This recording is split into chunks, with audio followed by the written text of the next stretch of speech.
I don't like to wait around too long for this. So first of all, welcome everyone to our Lunch and Learn. I'm Alan Badgley. I think everybody knows that by now. We've got with us today, along with our team, Vicki and Bill, and then Mindy, who's been taking care of us all along. We also have Jeff Tucker and Brett Lenz. Jeff is the executive director for TDI, or Technology Development Institute. Some of you old timers may remember them as AMI with K-State. So I'm excited to have them. For those of you that have been around our RIC conferences, I believe Brett, weren't you at every one last year? And Jeff filled in for me in the one in Dodge City. That's what I thought, yeah. So those of you that have been in some of the RICs, you'll recognize them. If not, then this is a good time to get acclimated. For those of you that know them, don't tune out. They've got some information that you may not know about, so we definitely want you to hang around for that. So our Encountering Innovation conference is complete. We will talk about what's next with Encountering Innovation, which is part of today's talk. But we also want to let you know that based on replies and information and conversations, we are going to continue the Lunch and Learns. I don't know if we will have a pause in them or not, but we do not have a pause next week. Next week, with Mindy's help, we're going to try to do a round table like we did at the conference itself. Now, I try to ignore my text, but then last week when I did that, everybody was telling me that you couldn't hear me. So fortunately, I am gonna try to pay attention to it in case the technology burps. But next week we're going to attempt a round table, and for those of you that want to help in shaping some of the Lunch and Learns as we go forward, I highly recommend you participate. So if we can do this right, we're going to have it not with a webinar. I want to do it as a round table where everyone can see everyone and we can talk. Part of the content of why I want to bring you into the conversation, part of our objective on the Lunch and Learns going forward, it's been good to get your questions and feedback as we go, but it's difficult for you to either see or know who else is on the conference. I'm going to call it a conference call, but our webinar. We want you to be able to feel like you're in a roundtable conversation with others. We still want to do presentations, but we want to create a ability to have conversation among our innovators. Some of what happened at the conference last week and some didn't, but I will give credit to Barbara at the Oklahoma SBDC. They've done a really good job of creating a mentoring or socialization among the clients from the last few years of Encountering Innovation. So that's part of our objective with the Lunch and Learns as we go forward. The other part is the actual content.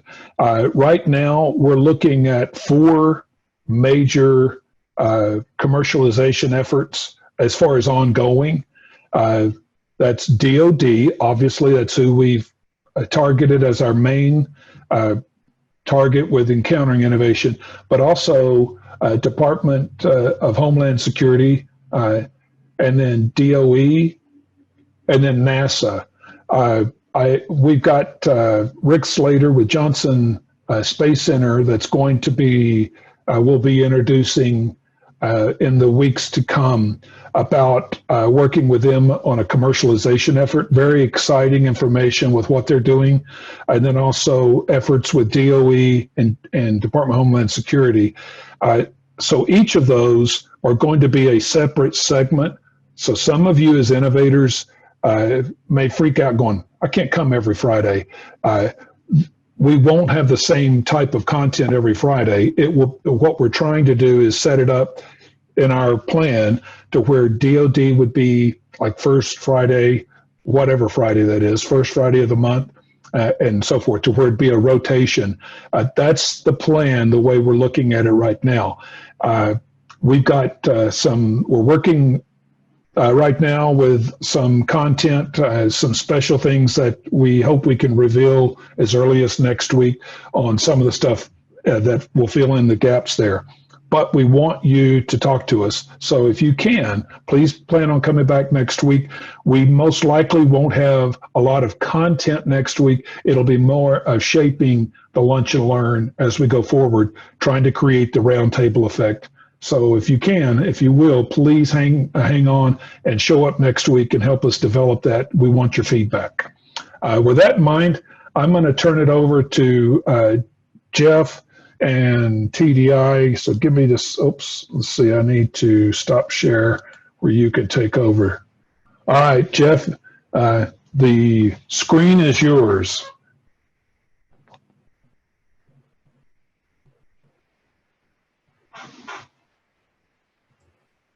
Thank you, Alan.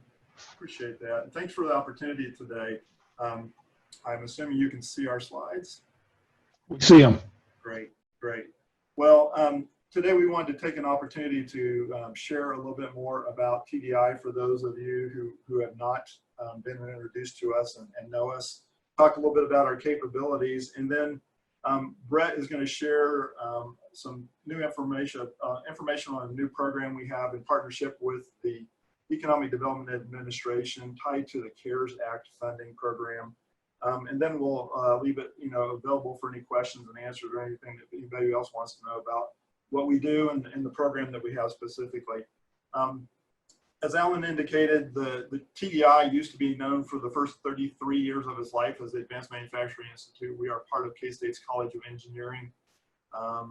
We are tied to the college, but we don't offer any degree programs or anything. That we're totally about providing technical assistance, economic-based technical assistance to our manufacturers and entrepreneurs and innovators. The types of organizations that we work with are everybody from an entrepreneur innovator who has a new idea and is trying to bring something to market. We also work with medium and small-sized companies that are maybe working on that next generation of innovation that they don't have time for the resources in-house.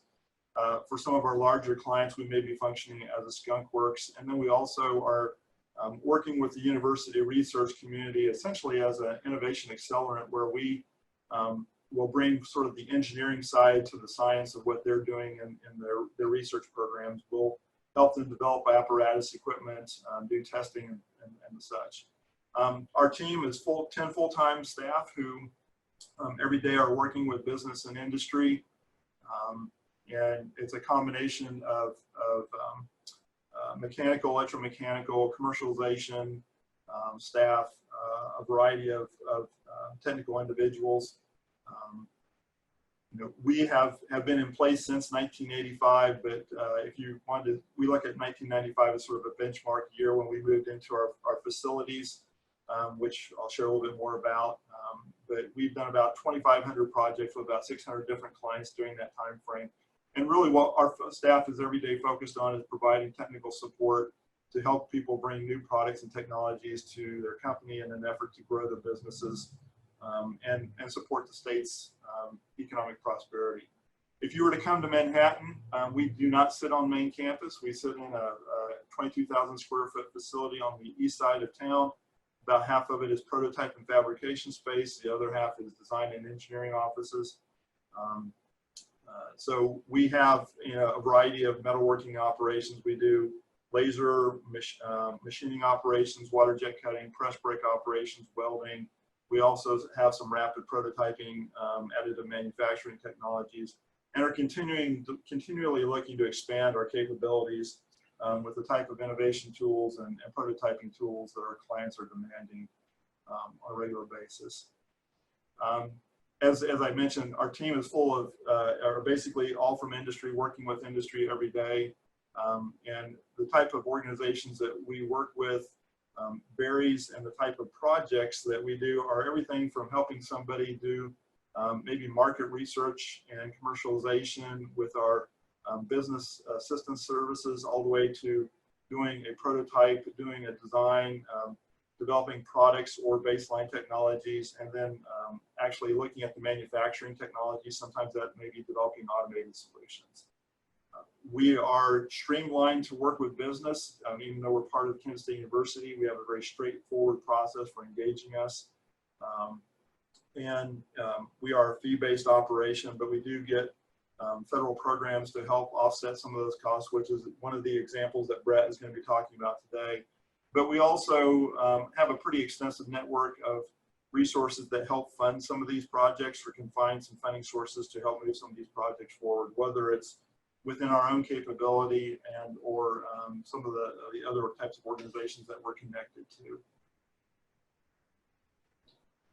So I thought what we do is just really quickly share with you the type of services that we offer. For those that are in the product development or business startup assistance, this is an example. There's a listing there of the different types of things that we do with our clients. Sometimes we are doing one or two of those type of services. For some of our clients, we have done literally every one of those services. So it's really a process of sitting down with those that we're working with and trying to figure out what are they actually trying to accomplish, and then what resources do we have in-house through our network, through maybe the university, where we can help the innovator or entrepreneurs or companies move their ideas forward. So it's really a custom-built service based on what the needs of the client is trying to accomplish. So Jeff, a question for those that are in the know. Someone has asked, is TDI the MEP for Kansas? No, we are not. That is actually the Kansas Manufacturing Solutions. We have worked with them in the past, have a long history where we were part of that organization at one time, but we are two separate entities today. Thank you. Sure. So for existing companies, we are, again, trying to extend their in-house capability. A lot of times, the type of things that we get involved are types of services that a company may just not have the in-house resources for, or they're so busy fighting daily fires that they don't have time to look at the next generation of improvement. We also get involved in automation projects that are typically maybe too small for a private systems integrator to be involved in, but too big for the company to take on themselves. And we have the ability to also go out and scout new products and technologies. A lot of times that's the role that we play, is somebody's got an issue and we're trying to help find what solutions may exist in other industries or other marketplaces, because we do see such a wide variety of industries and industry sectors and markets, that a lot of times we find solutions for companies and clients that exist someplace else. They just haven't been adapted to their specific market. And then also we work with the university research community. As I mentioned, a lot of times what we're trying to do is accelerate their efforts, again, where we're focused on the technology of development side of it, or actually embodying the research that they have developed or the new ideas that they have. We also have a commercialization, provide a commercialization partnership through a for-profit C corporation that sits off to the side of our organization, called Tallgrass Solutions. And that allows us to have some flexibility in helping companies bring ideas to market where they're just not sure that it's worth maybe actually going to through the incorporation process. And what we do is sort of essentially serve as a sales and marketing function for them. And we actually sometimes get involved in the co-production of that technology or that product along the way. We also are serving currently, in addition to the programs that we have with the Economic Development Administration, we also are have a 5-year funded program through the Small Business Administration through what they call their Regional Innovation Clusters program. So we serve as the host and the back office support for a new initiative called the Great Plains Technology and Manufacturing Cluster. If you're interested in learning more, you can go out to Great Plains greatplainstmc.org. That's greatplainstmc.org. And that really is focused on trying to build connectivity between entrepreneurs, established manufacturers, innovators, the type of resources that people need to move their innovations forward. We specifically are focused on the state of Kansas and the greater Kansas City metro area, and in general, we work outside of Kansas, so we're not limited as an organization to Kansas, but sometimes our funding programs are specific to that direction.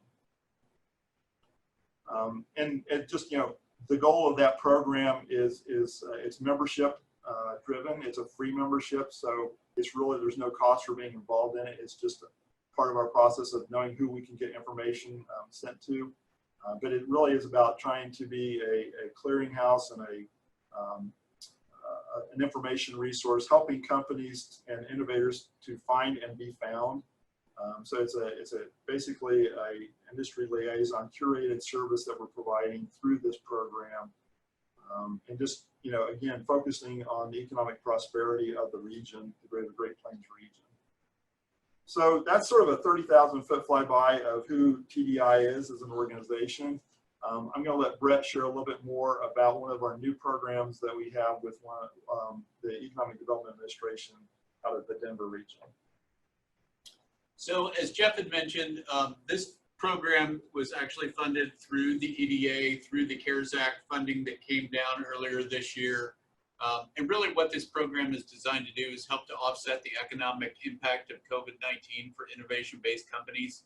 One thing that working with our clients, we've talked to, a lot of guys and companies are having cash flow issues. And so as opposed to investing in new technologies or new products and trying to move those things forward, everybody's kind of just holding off on spending at this point and trying to keep a hold of the cash that they do have in hand, not knowing what the next move was going to be. And so as a result of this, what the EDA's tasked us with is they've allowed us this grant to provide no-cost services to innovators. And so all the things that Jeff had just talked about, the engineering services, the commercialization services, typically that we would charge for on an hourly basis, we've been awarded this grant funding through the EDA to provide those services at no charge. So our program budget for this was $150,000 for the total project. We do have two separate economic development districts here within the state of Kansas, the Northwest and the North Central Planning Commissions, who have similar projects. And I think between the two of them, they have an additional $112,000 or so. So really the total program, again, taking into some of our regional partners, it's a little over $250,000. And again, those grant dollars are to provide services to entrepreneurs or innovators. Each project maximum cap is $20,000 worth of work for any one project. And that's not to say that every project's going to be a $20,000 project, but we've had several projects that have been applied for that were well beyond $20,000 worth of work to get them completed. And so, if we do take on those projects, we're only able to do up to $20,000 worth of work on them. So the program was launched August 1st of this year. It remains open for a period of 12 months or until all project funding has been committed. Right now, we've got about 50 applications pending. We have started work on a handful of those projects that initially came in. And again, what we have here is kind of examples of the types of projects that would fit into this program. And it's really kind of a mixture of all the services that we had talked about earlier. And so if you're interested in this, if you have a need for this from an engineering support, market research, commercialization activities, SolidWorks modeling, 3D printing prototypes, anything along those lines, I would encourage you to visit our website. There's an innovation stimulus page there. And then there's an application process that you can walk through. It's pretty simple. There's 4 or 5 questions. Once it's submitted, it comes directly to us. we put those applications into a pool. We review those at the end of each month based on our resources that are available and people's times. We try and match up people's skill sets with projects and then reach back out to better scope what those projects would be. And like I said, we're making those decisions at the end of each month, and then reaching back out to potential project awardees to better scope the project, kind of put a dollar amount on what we think the level of effort's going to be to accomplish what they're looking for. And then if the project is awarded, we kind of put together just a standard one-page contract agreement that kind of outlines the work plan and the timeline, get that back to you, and then we begin work on the project. So with that, Alan, we'll turn it back over to you, or if we want to open it up for questions that anybody might have, either on the Innovation Stimulus Program or about our organization as a whole.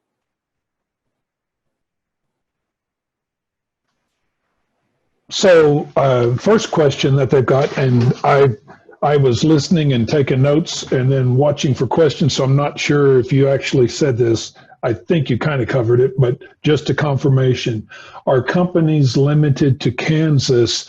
And I'm guessing I'm going to add for this particular service grant support.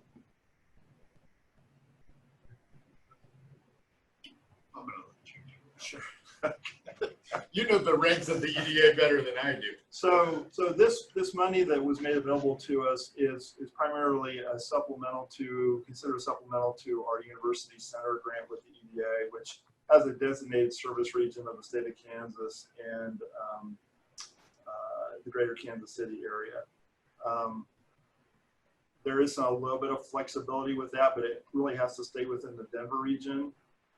So I think I see the question coming maybe from Texas. That is outside of the Denver region service area, so that probably wouldn't apply. But if you're in Nebraska, Missouri, Kansas, and Colorado, sort of what I would consider the close by states, that may be possible, but the first priority is going to be given to those companies actually in our designated University Center region. So cover those, I'm writing those states down again. You said primarily then? Yeah, I mean, there's a 10-state region, but if you try to get much further than Kansas, Missouri, Colorado, or Nebraska, that's probably the furthest we could even justify reaching out with these type of funds.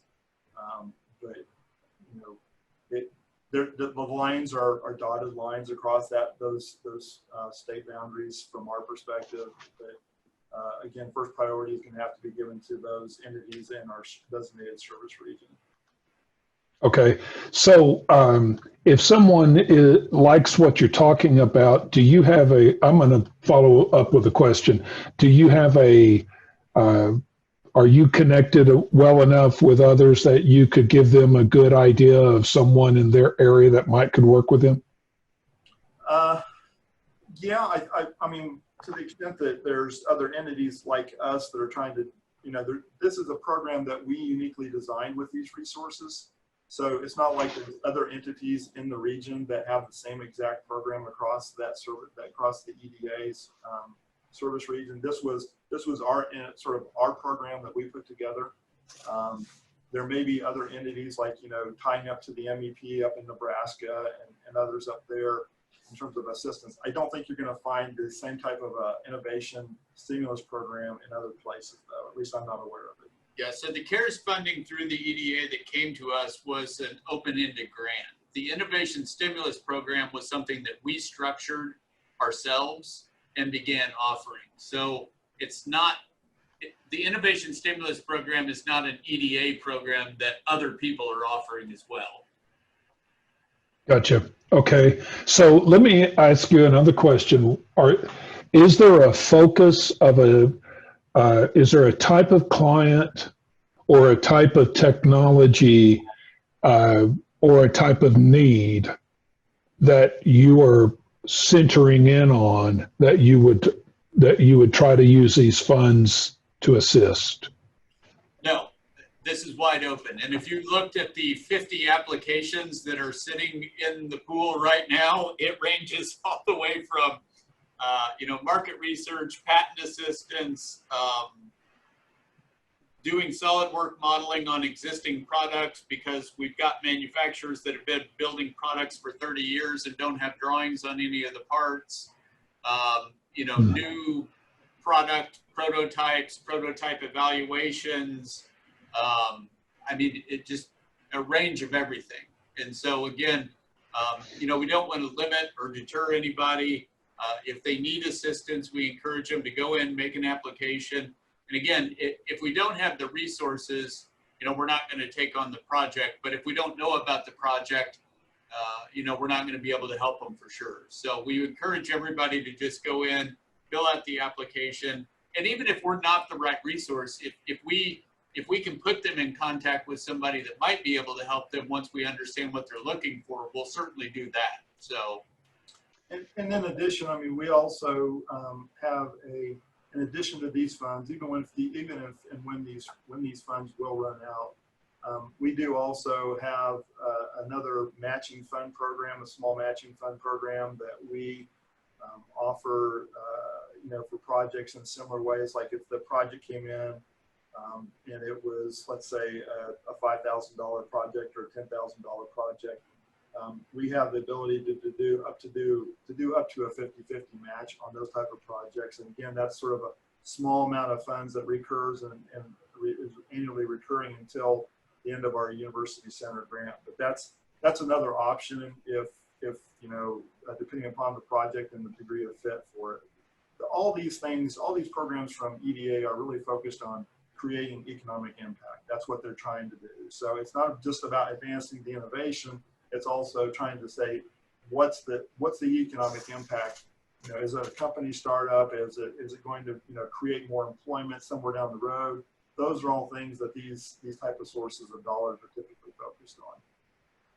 Gotcha. So another question then, if someone is on today and they are interested in your services and they know they don't qualify for assistance, but they want to utilize your services, are you for hire? Will you work with them if they're not physically in the 4 states you talked about a while ago? Absolutely. I would say probably 60 to 70% of the clients we work with are not in that 4-state area. Right. And the reason we put those boundaries on the 4-state area is the EDA funding that we're using for those projects is tied to that region. And Jeff had mentioned the matching funds for the other UC program we have. Those matching funds are actually coming from the Kansas Department of Commerce. And so for those matching funds, those are required to be used within the state boundaries, right? So every pot of money that we can pull from typically has some constraints. If we are doing work directly with a customer and the customer is paying for those services, we're not bound by any geographic limitations. And like I said, well over half of the work we do is companies not located here in Kansas or even in the Midwest. So. Gotcha. So if you've got someone that you're working with and they don't have the funds to provide for some of your market research, how often I'm putting you guys on the spot here. How often are you referring them to, or do you refer them to their local SBDC, wherever they're located? Yeah, I mean, so we've actually got 2 or 3 different clients we're working with right now here in the Manhattan area that we're working with Lori Piper on. And so, you know, we work pretty closely in terms of being able to do those type of activities. And we will work with the SBDCs to provide some technical support at no charge to them. I mean, it's really when we get involved in a major project and we're doing, you know, engineering activities and that type of thing that we really charge for. You know, if it's just basic market research analysis and we can work with the local SBDC folks and provide some technical input for, you know, just kind of a group think type activity, we don't charge for those, you know, and we don't charge when people reach out and talk with us and you know, we're trying to scope a project or understand things. So I would definitely encourage you. And that's why I say, if you're looking for market research and things like that, we would encourage you to apply, because if we're not the resource for you, we can push you towards the SBDCs or other organizations that we may know of that could help you, you know, at no cost or at a much lower cost than what it would take to engage our staff. Okay, so another question: if I apply, how do I know if I become a client for you, or if I get to engage working with you? Yep. How will I know? So as soon as you guys send in an application, I will send a response email, let you know that we did receive it. Like I said, we're reviewing those applications at the end of each month. Once we've made our selections, I reach back out directly to those awardees and we start the discussions. Typically, I will bring in another one of our staff members to help better scope the project at that point.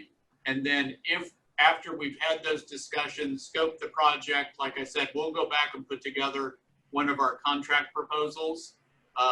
There'll be a dollar amount associated with it, but obviously those charges will be covered by the EDA. And then once we've got that contract in place, that's kind of the work plan, the scope, and that's when the funding's been approved and the project is underway. So if I get connected with you and I'm asking you questions, how do I know when the funding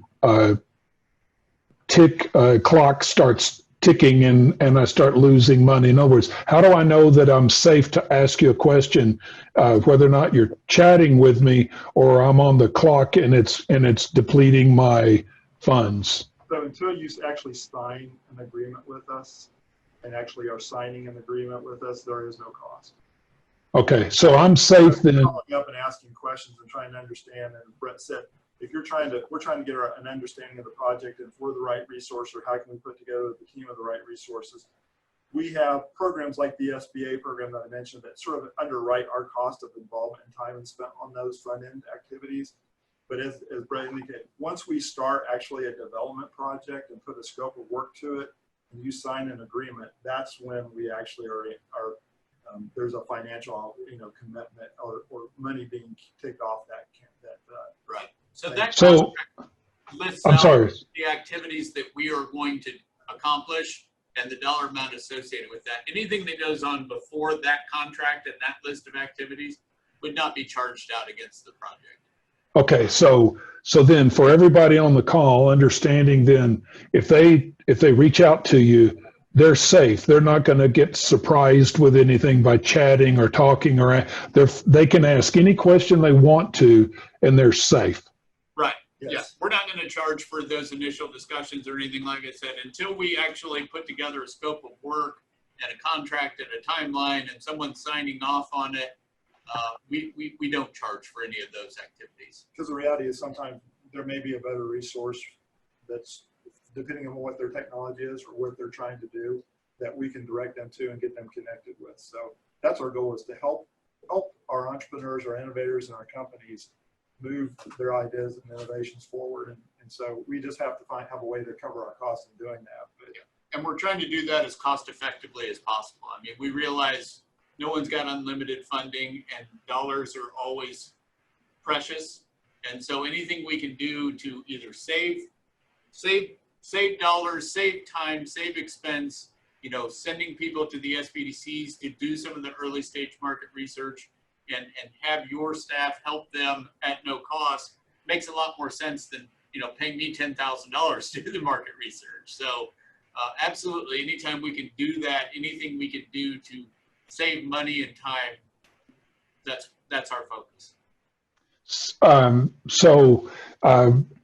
Gosh, I had another follow-up and lost it there for a second. So I'm excited about this and liking the idea of us trying to get our innovators to get more involved and working with you. I'm an innovator and I reach out to you. How do I know that what I'm going to chat with you about doesn't get taken away from me, doesn't slip out the back door? How do I know I'm protected? So the university has a standard non-disclosure agreement. Depending on where where the clients are at in the development process. I mean, we put non-disclosure agreements in place all the time with clients. I mean, that's just, typical for working in this type of environment. And we would be happy to use the university standard two-way agreement and enter into that prior to any discussions if anyone has concerns about that. But keep in mind, we've been doing this for 30 some years. We wouldn't still be here if we were sneaking people's ideas out the back door. So, everybody wants to protect their idea and they don't want to get ripped off, but keep in mind, we are part of the university. We're here as an economic development agent to provide technical resources to help people move their ideas forward and have a positive economic impact. So, we will absolutely put a non-disclosure in place. We have no problem doing that, but I don't want anyone to feel concerned about reaching out to us and talking to us about their idea that we're going to steal their idea and run off with it. So, and I'm Great. If they are interested in having an NDA, I would recommend using the universities because it goes through the process quicker as opposed to somebody brings us their own NDA, which we surely can do as well and have done many times. It just has to go through a review and approval process before we can be prepared for a 4 to 6 week wait if it's not the university. So they're not the most streamlined contracting office in the world. So is that NDA available for the innovator to pull down and look at ahead of time?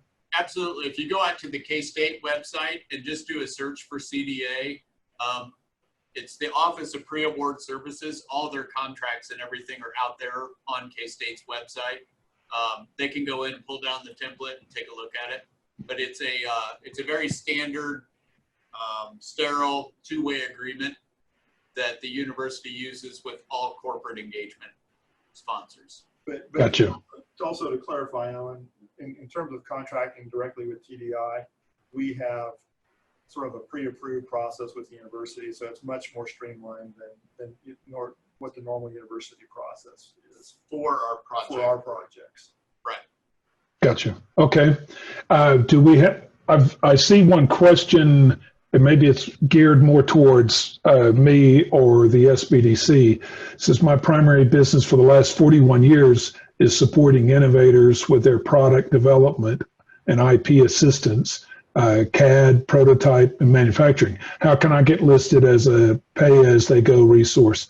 So my answer will be, as the SBDC, our job is we do three things basically. We do advising, we do training, as this would be today. This is a training and SBIR, which we'll cover as we wrap up today, and then resource referral. In our resource referral, we try to find 3 or more of anything to refer to. With what TDI is doing, we would be glad to put that together where our clients can understand that they have opportunities to reach out to others. So, Jim, that's a good question. We would be glad to do that as we are innovating our service, our commercializing opportunities. We want to provide those. We are working to. We look at as of this week, we had another SBIR training that was provided to us, a focus of beyond SBIR with RIF, Rapid Innovation Fund. And it's in place, but Congress chose not to fund it for 2020. And I see it, this is Alanology, I see it more as a standoff between Congress and the Department of Defense. It is, Congress loves small business. They continue to provide, just like what we're seeing here with the EDA and what you guys are doing, ways to try to support and assist our small businesses. The RIF program is one of those that was birthed out of Congress, but Congress sees it as a focus specifically for DoD. So we're probably in a 1 or 2 and maybe a 3-year standoff between the two to see who's going to end up picking it back up.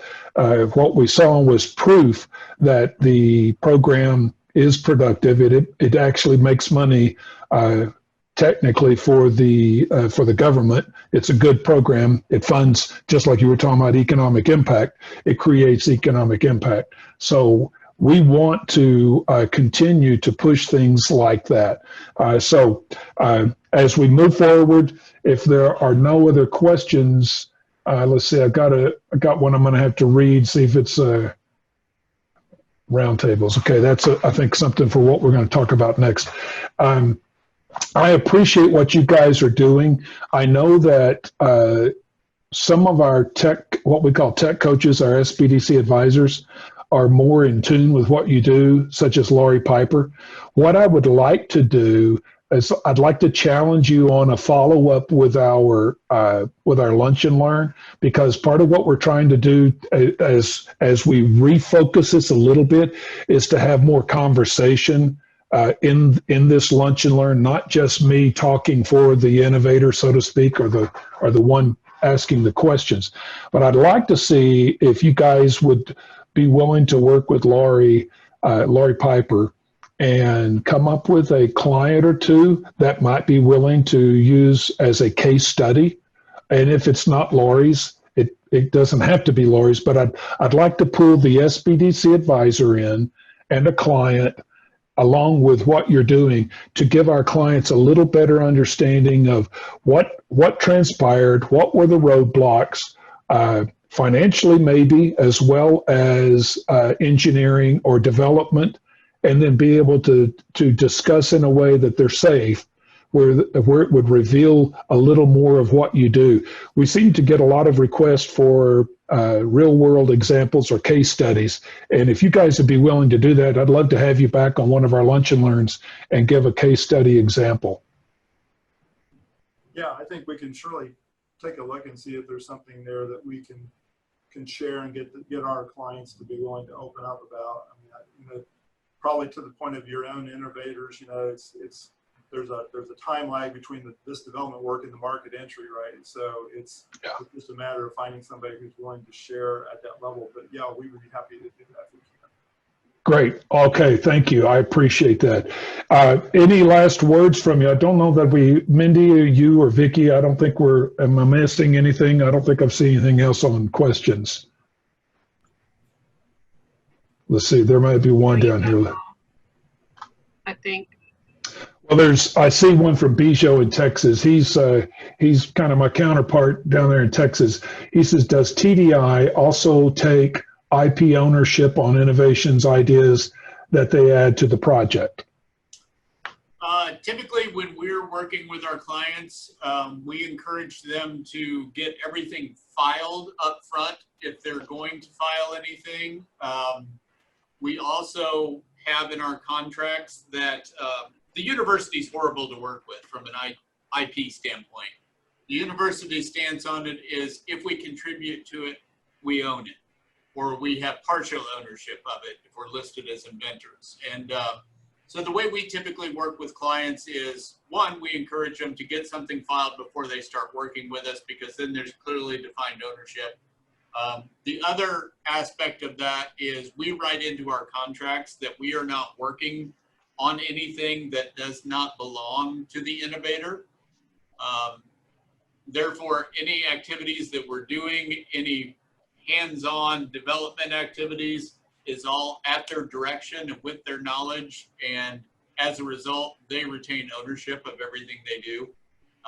We do not in any way, shape, or form want to be listed on IP and drag the university into that whole issue. So we do everything we can to make sure that intellectual property ownership remains 100% in the client's holding.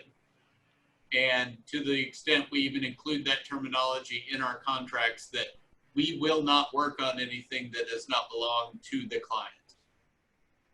Got you. I think that's the way it should be. I hear what you're saying. That's a good question, Bijou. I don't think I see any more. We're close to time where I know we want to follow up with some of our encountering innovation. You guys are welcome to hang on. I want to reiterate that this PowerPoint is going to be offered by Mindy. So as she wraps up today, we'll put the information together where you'll have it. You can see contact information there for TDI, phone number, and did one of your slides show an email, or do they just go to your site if they want to directly reach out to you? How do they contact? Yeah, if they just want to go to our site, there's actually a contact us page there. And I think there's an email address on there that comes actually to both Jeff and I. So, if they've got questions, just feel free to go to the website, shoot on the contact information, and we can answer any questions, get back to them. There's also, like I said, there's a specific page for the Innovation Stimulus Program. So if they do want to apply to that, go to that page, fill out the interactive form there, and just hit submit at the bottom. And like I said, I will be sending a follow-up email once they do to confirm we did receive it. If they want to work with you and they know that they don't qualify or don't want to participate for whatever reason, say someone from Texas, how do they engage you without going through the application? Just reach out to us directly. There's a contact link on our webpage, and just click on that and it will send an email that I think it's just a general info@TDI email, but it comes directly to Jeff and I both. So I would just encourage to reach out that way, and then we can get back in touch with them directly. Do you have the capacity to work with others outside? I mean, is that a normal thing? You said 60% of what you do is outside of that area. Is that a capacity thing with your number of on staff? Is there a limit to what you can do there?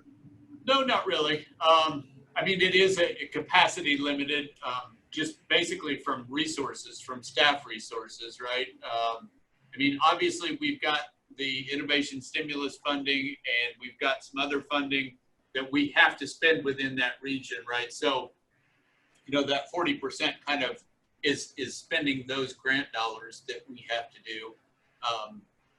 But it kind of ebbs and flows. I mean, it just depends on what clients have reached out to us and what activities we're engaged in. We've got some clients that, are on the West Coast that we've had for 15 years, right? And they're big clients, and we do a lot of work with them. And so, it chews up a lot of staff time, but those are most of our projects, we work on for a few months and then we turn them back over. For some of our larger corporate clients, we have ongoing relationships with. And so, a good portion of our time is chewed up doing work for those clients. What's a typical engagement? If someone wants to work with you, how long does it take typically to go from the initial contact to you to actually engaging and getting the work done? Well, normally I would say it's within a few weeks, but with the addition of this innovation stimulus program, we're pretty maxed out at this point. I mean, we've got our our usual clients, our projects that we had ongoing, and then we're trying to fill these innovation stimulus projects in with those. And so, our staff right now, and probably for the foreseeable future, is going to be pushing 100% loading at this point. So we are in the process of actually trying to hire an additional mechanical engineer. So if anybody out there knows of anyone that might have somebody with an engineering background in this area that would be looking for a position, again, we would encourage you to contact us. But yeah, I would say for the next 4 to 6 months, there's going to be a lead time there before taking on any new projects, just committed to the obligations that we have between this program and existing projects. Gotcha.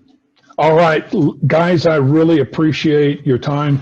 I know Bill and I had the pleasure of getting to come up and see you guys in person and run around. Perhaps in the case study challenge, you could do maybe a live walk around, and you may not can do that depending on what you got going. But I'd love for the folks to kind of to get to know you a little better. And so with that case study, if you could be looking at that, and we'll be reaching back out to you as soon as you guys have a follow-up on that. However long it takes, let us know, and would love to do a follow-up. Maybe at that point have a better idea of how much of your funds are left, or if you've been able to spend it all out. Sounds good. We appreciate your time, and we appreciate everybody joining us for the conversation today. Cool. Thank you very much. You guys are welcome to hang around, or you can leave, whatever works for you. I'll go ahead and share my screen and kind of continue to do a little bit of wrap up on our Encountering Innovation. All right, let's see. There we go. Okay, so hopefully I didn't miss any questions. I know I saw something from Stan, and then Jim followed up. So if it applies to what I'm about to say, or you want me to cover it, please re-ask, because I try to be respectful of time here and trying to see if we can wrap this up close to 1 if we can. Want to remind everyone that is in the Encountering Innovation, and I noticed Barbara and also Bijou, for those working with the other states, we are going to do our best to require, and that's a strong word, but we really need you to get all your documents those that have requested for editing purposes. I don't think we had as much of that this year, but we want to get those in to where Vicki can work on those at start of business October 1st. So however you want to say it, end of business September the 30th really means overnight, however you want to look at it, to where when she gets in on Thursday that we can get those packaged up. Transcom has requested a list of certain clients, not everyone. I think it's about 20, maybe 22, 25. And US CENTCOM, Brett Sheringhausen, has requested everyone. That doesn't mean he'll socialize everyone, but he's said, I want everyone. And he's going to be working through his as well. And then we have Tim Fowler with Stratcom. So there's a variety of information requested. We also are working through with Brad Chedister. I will let you know that on Friday of last week, we had our wrap-up conference, what we called our matchup. I would say it was probably our most productive matchup conversation we've had with our tech scouts. This year, we tried to downsize the number of clients in order to give them more time to work, coupled with the fact that they were working from their home office. I think created a lot more productive movement among the different tech scouts and program managers, different things, which means for you, they're sitting closer on go to get things done. So I highly encourage you to get your information together. Vicki and I've asked Vicki to hang around to where after today's conference call, however we want to call it, lunch and learn, we are going to send out to all of you a point of contact template.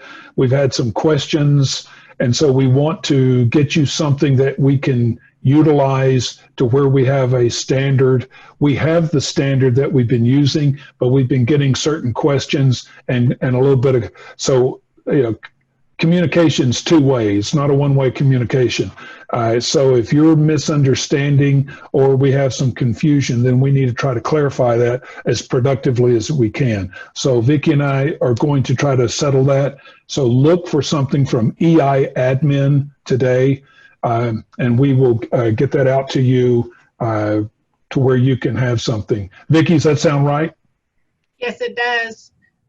And please email me your updated documents. If you have any that need to be revised, email those to me along with your point of contact document.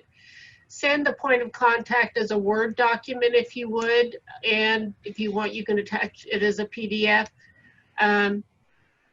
If you want to upload those to your file as well, that's fine, but please make sure that you email me the updated revised documents. Okay, so you're saying if they upload them in OneDrive, you still would like a copy, a legitimate copy Yes, attachment, not just a notice. correct. If they don't, and if you don't have any updates to your documents, just email me letting me know that the final ones in your OneDrive folder are good to go. Okay, great. I appreciate that. Mindy, Jeff is sending a note on the Great Plains TMC.org. Can we make sure that we grab that and put that in the chat, or how they can download that, however they need to? Yeah, I can attach that in the email when I follow up with everybody after the Great. presentation. Okay, thank you. All right, so hopefully that gives you a little better understanding of where we're at with our Encountering Innovation. We are working, I can't wait to reveal some stuff that we're doing. I don't like revealing before we've got everything nailed down. I just want to try to encourage you to understand that this year's Encountering Innovation is more of a beginning, not a wish for and hope and cross our fingers that Tech Scouts do stuff. And that is not meant to be demeaning to the Tech Scout. It's more of control. We are working hard to have identified commercial activity, funding opportunities, and commercialization opportunities, of which NASA is going to be one of those, to where we can segment our population of opportunity. On top of the fact that we've told you, Laurie Moncrief, we are close to getting that sealed to where she will be able to work with our Kansas clients, those that qualify under our CARES Act. Very specific. You have to be an existing business, and you have to have responded or demonstrate or respond to us that you have been negatively impacted by COVID-19 in whatever fashion. It doesn't have to be, it just has to be negative impact. And we are working with her to work. We've got a strategic plan to work with those clients. We sent out a survey to our existing clients, those that qualified. We got a very weak response. So if you're one of those, you should go back and get the response done if you failed to. I will pitch this out to Oklahoma and Texas. I see Jim. I see someone from Wyoming. I don't think we have a SBDC there. So Jim, you're more than welcome to reach out to your counterpart, those at SBDC there. If you want to work with Laurie, we welcome you to talk to us, to where we can talk to Laurie about helping you if you're interested. We're an open book there, so we would be glad to offer what we're doing, how we got this scheduled and set up. So just letting you know that we've got some really cool things lined up, which means for us, a lot of people think, wow, Encountering Innovation's over. You can relax now. I'm probably more spazzed out now than I was during the conference. During the conference, things were happening. It was like an orchestra. My hat's off to Johnson County Community College and the SBDC there. They did a fantastic job of working with us to work with you. If you haven't told them, I hope you do. But that's just the beginning of what we're doing next. A reminder that if you'll remember as you move forward, we're going to be working, like I said, we hope to reveal this in the next week or so, one of our proactive next steps. Your quad chart information paper pitch deck, or as the Tech Scouts like to call that, your KIP. Your KIP, along with your point of contact, is private. It is private in that if we forward it, we're forwarding it, socializing to Tech Scouts within the DoD, DHS, FBI, or NASA. We are socializing those privately. Your public bluff and your poster board are considered public documents. So one of our initiatives, and we hope to talk to you about that next week in the Roundtable Lunch and Learn, is we want to grow the public bluff, the impact of it. We want to start creating a marketplace for innovation bluffs. And to do that, we believe part of that needs to tie your poster board together.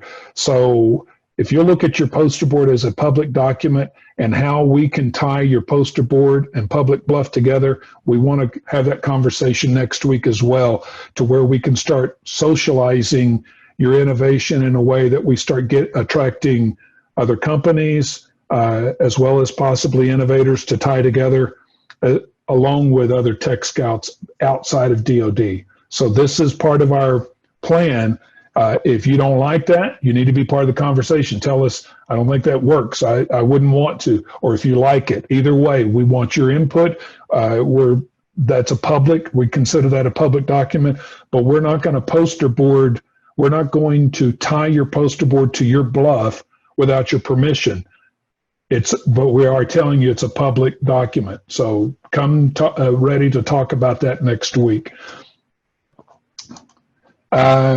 That's next week. Let's see. I think that's it. Did we get any other questions? Vicki, did you notice anything? Or are we good? I didn't see anything. Anyone with a question that we didn't cover that's a burning desire for an answer for right now? I see a thanks from Stan. I really sincerely appreciate all the work all of you innovators did. I know this was our first time with a virtual conference. I don't think it will be our last. I think what we found, from my perspective, I saw a lot more productive movement with Tech Scouts and your information. Like I said, our matchup on Friday was, I think, extremely productive, with very specific steps. Who agreed, I'll work on that MOU, I'll work on this. So we've got a list of Tech Scouts with your innovation for those that were their best matches that are working forward. That's just the first step with those Tech Scouts, along with the other stuff we talked about. So hopefully we'll have a lot more specifics after next week. Next week we'll build this, give this Lunch and Learn Roundtable a little bit more development, and then we can move forward. In the meantime, please send us your questions or comments that you want for the Lunch and Learn. Otherwise, spread the word, and let's see if we can get a good Lunch and Learn for next week. Barbara, Frawley Harbor. Oh, thank you, Barbara. We appreciate it. We appreciate you and B-Show and all the work you guys do too.